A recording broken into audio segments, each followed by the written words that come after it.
Hey guys, my name is Kev, and I wanted to talk about Steam versus Epic and being a monopoly. Because we hear that all the time on social media. Valve, Steam is a monopoly. And the simple case of the matter, the simple truth is they're not. Not even close if you think about what the dictionary definition of a monopoly actually is. So, for the sake of argument and just so we can all get on the same page about what I'm talking about in this video, I wanted to kind of set up some language and kind of get you guys on the same page where I am. The dictionary definition from Merriam-Webster on monopoly: exclusive ownership through legal privilege, command of supply, or concerted action. Exclusive possession or control, a commodity controlled by one party, one that has a monopoly. I don't like that fourth definition. But this is the definition of monopoly that we're going for. And for the sake of just what we see here and based just on what we read there, Valve cannot have a monopoly. It's just not there. You know, people will want to paint that picture, but it's not there, and it can't be because other game launchers exist. Battle.net, EA Origin, aka the EA app, Ubisoft Connect, Uplay, the Rockstar launcher. Of course, those are all for individual publishers. There's nothing stopping them from getting third-party games. GOG.com. Nobody's stopping third-party publishers from going to GOG. They choose not to because of their DRM-free policy. And then, of course, I think the biggest one, or I guess the biggest two that people actually would consider, are the Xbox app for Game Pass, which again they just lack in games. Like there's just not a lot of games there unless it's on Game Pass. So you can't just go there and you can buy games there, but there's not a lot of games there to buy. So that's a problem in and of itself. And then lastly, we have the Epic Game Store. They've been around for about 5 years. I don't want to call them the new kid on the block, but they're kind of the new kid on the block. Of course, you know, Epic has been around forever. They have a boatload of money. They've been around since Unreal Tournament in the 90s, maybe even before that. That's the first game that I really remember them with. In the late 90s, they had a first-person shooter, Unreal Tournament, a series. And then, of course, everybody knows them for Unreal Engine, which is where I believe they get most of their money from. Though most people are going to acclimate most of their money and wealth to Fortnite.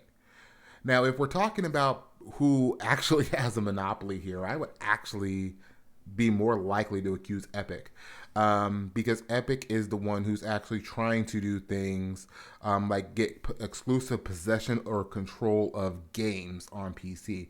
They are quite literally trying to keep games off of Steam and saying, "Oh, well, that's just how we compete." No, that's a monopolistic tendency. That is monopoly behavior. When what they really, really want is for Valve really just not, well, nobody to charge the 30% royalty charge or licensing fee that's required for using for putting your game on other people's stores. That's where Epic started. And then they try to say, oh, well, Valve has a monopoly on PC gaming. Nobody can afford this. You make most of your money on Unreal Engine, which you also charge licensing fees for. And the gaming industry largely runs on Unreal Engine. I don't want to hear it.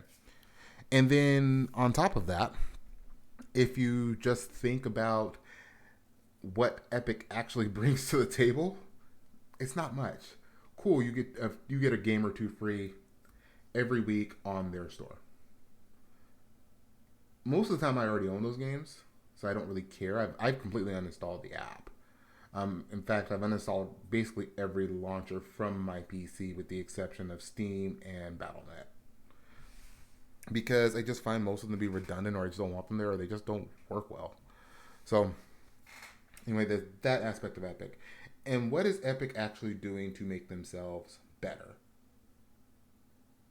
Not a lot. Not a lot. They're still playing catch up on basic features, basic things that Valve had 10, 15, 20 years ago. Think about how long people complained about getting a shopping cart, you know, or to be able to buy multiple games without being banned from the service. Like, that's absurd. Versus if we take a look at all of the additions and cool new things that Valve has done in the last 12 months alone. We have the Steam Deck OLED. We have Steam VR 2.0. They just released Steam Link VR for the Quest headset, so you could effectively use your index almost like an index. Of course, it's not exactly. The index has a bunch of cool stuff that the index could only dream of, but in terms of making it feel like it's like a native Steam device, is what I mean. They remastered Half-Life 1 and added a bunch of new maps for the 25-year anniversary of Half-Life, and are doing daily patches for the original Half-Life that came out in 1998. They updated Big Picture mode for the PC and Steam VR as part of Steam VR 2, and they just added it to the PC. It was already on the Steam Deck. They updated Steam Input, and they keep updating Steam Input. Steam Input was created for the Steam controller that they discontinued like 4 years ago. But they keep updating Steam Input and making it better and better for other controllers. Like, they added DualSense and DualShock 4 native support to Steam. This all happened this year. They updated Steam's internal search engine, so that way you could find games in the store more easily. Then they decided, since you saw people like Spotify and Apple Music say, oh yeah, here's all the music you listened to this year. And then the console started doing, hey, here's all the games you started playing this year. Late last year, they said, hey, here's Steam Replay with all the games you played this year. And they completely, and they completely showed up the consoles when they did it as well.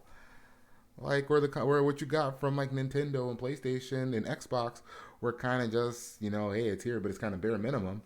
Steam went in with all kinds of crazy stats that you didn't even think you wanted to know. That's just really cool.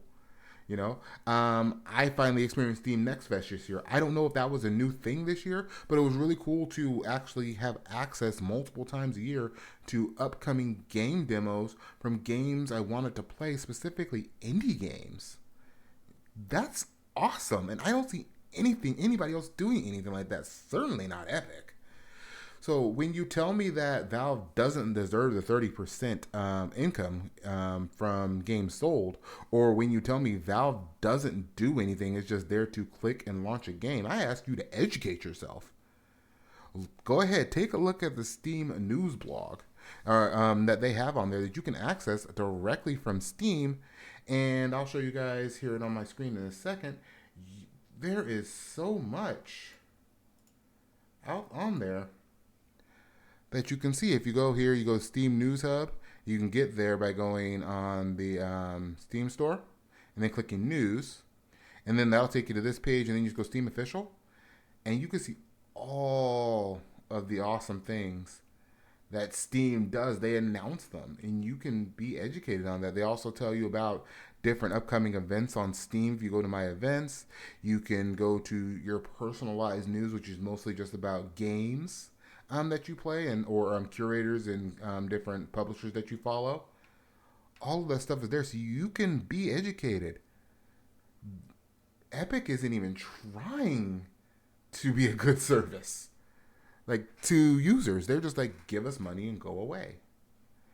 And people are, I guess, okay with that. I kind of want a little bit more.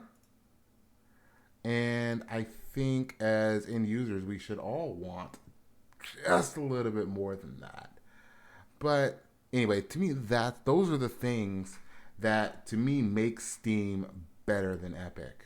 It's the feature set. It's the things that they add. I haven't even gotten into the community tab. I haven't even gotten into the Steam Workshop. Nothing like that. That's just things they did in 2023.